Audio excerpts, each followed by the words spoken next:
Video 2 പാർട്ടായിട്ടാണ് കേട്ടോ upload ചെയ്യുന്നത്. കൊച്ചുകുളപ്പം കാലത്ത് നമ്മൾ അട്ടപ്പാടിക്ക് പോവാണ് കേട്ടോ. മണ്ണാർക്കാട് നിന്ന് അട്ടപ്പാടിക്ക് കയറുകയാണ്. അപ്പോൾ ചെറിയ ഒരു കൊച്ചു വീഡിയോ നല്ല ലെങ്ത് ഉണ്ട്. അതുകൊണ്ടാണ് നമ്മൾ വീഡിയോ കട്ട് ചെയ്ത് ചെറിയൊരു ഷോർട്ട് വീഡിയോ ആയിട്ട് മാറ്റിക്കുന്നത്. അതാ നല്ല റോഡ് കഴിഞ്ഞു. ഇനിയാണ് മക്കളെ നമ്മുടെ അട്ടപ്പാടി റോട്ടിക്കുള്ള വണ്ടി ഓഫായി. എങ്ങനെ ഇരിക്കുന്നു? കട്ടറ ആടിയപ്പോൾ വണ്ടി ഓഫായി. Attappadi check post Attappadi.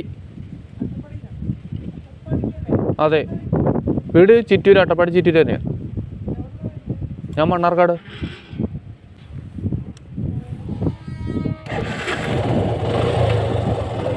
അപ്പോൾ നമുക്ക് പോവാം. ഇനി അട്ടപ്പാടി ചുരത്തിൽ കൂടെയുള്ള യാത്രയാണ്.